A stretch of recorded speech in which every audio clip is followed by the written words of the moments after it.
Welcome to ECNTRADE Daily Video. Before we begin, it should be noted that any advice is of a general nature only and that your personal circumstances have not been taken into consideration. Hello everyone, my name is Rob Clayton and thank you very much for joining me. The Australian dollar tumbled further on Friday against the US after the daily Japanese candlestick posted a bearish outside range day, and from the confirmation of the close under 60.75, the market has fallen further and closer now to its objective seen at 58.85 to 90. Although the market is attempting at present to at least try and recover some of its losses as the market starts for a fresh week, it is assessed that any advances up towards 60.5 to 61.25 will remain as a potential supply zone. I do feel that we are still entering into a bearish trenches of the market, looking towards this level of 58.85 and reassess from there, as we could be looking lower. But overall, since the confirmation from that bearish outside range day has put the bears back on track and supports the initial negative assessment for the start of this week. The euro is heading closer towards the objective of 106.60 to 80 after taking out the level of 108.60 last week. It all started on Friday after a much larger than expected contraction of non-farm payrolls number, ending a record 113-month streak of job growth. While the US job number was the worst than expected, it completely understates the number of jobs losses that is experienced in the US in the last 2 weeks. That the US economy lost 701,000 jobs in March, according to the report from the Labour Department, much more than the negative 100,000 decline economists had forecasted.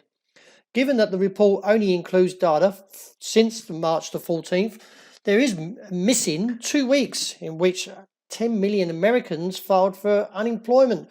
Many had thought the report wasn't so bad.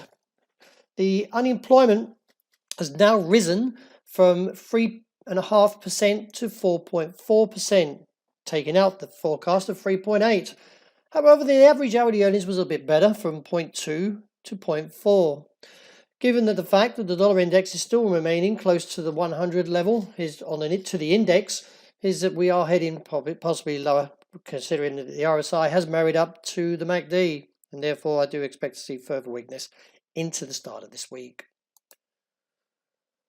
Dollar yen has found a bit of support in terms of the bulls returning after news coming out that the Japanese Prime Minister has declared a state of emergency as early as probably Monday or Tuesday in a bid to stop the coronavirus spread across in the country.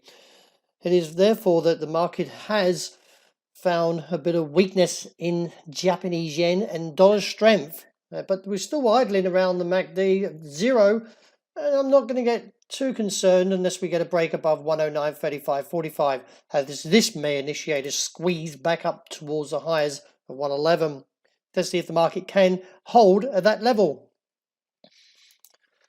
The pound is a little bit weaker after reports this morning that UK Prime Minister Boris Johnson was admitted to hospital for some coronavirus-linked precautionary tests.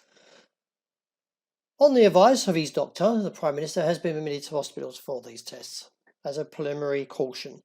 But the market is still holding relatively within a sideways pattern here, until we get a break of 121.70.75 or any rally up towards 126.70 to 127.45, where I find these are key levels.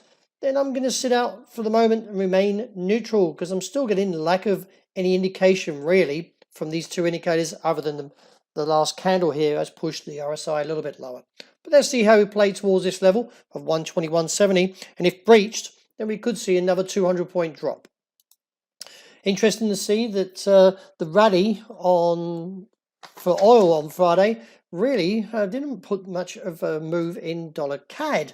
Still capped around the level of 142.50 to 143.5. Here's the market should pose further threat to the downside, and I am still holding the view down to 139 figure 30 since that rejection of 143.5. The gold outlook still relatively mixed after reaching its objective of 1,626 on Friday. I'm still a little bit cautious because inside this range is just noise, and therefore we could get caught up in this noise until we see a break towards the upside of 1,648. Then that will give a clear indication up towards 1,700. But for now, as I mentioned, I don't want to get caught in this noise, and this isn't really giving me too much to support any clues other than the upside break at the moment. So I'll remain neutral just for the start of this week.